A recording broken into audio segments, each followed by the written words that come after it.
In prime time news this evening, explosive revelations about millions paid to third party for work done by CMU consultant. Legal battle looming between Caribbean Maritime University and the Financial Investigation Division. Edna Manley College principal grilled over handling of sexual harassment allegations at the institution.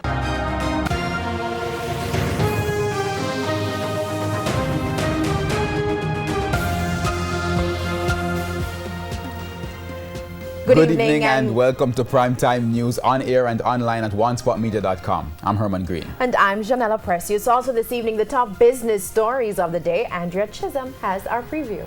Well, this evening we have some good news from stationery and office supplies. They're getting a new warehouse. Why? I'll give you the answer later in the business day. Okay, thanks Andrea. And from Andrea, we go to Jermaine with sports. Thank you, Herman. And I go over to France, where rain or shine.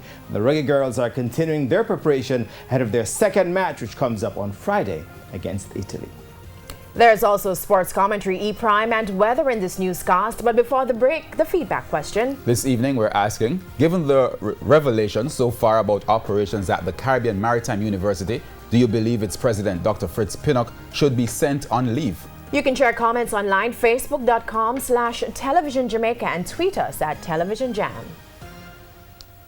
Stay with us. Primetime News returns after this break.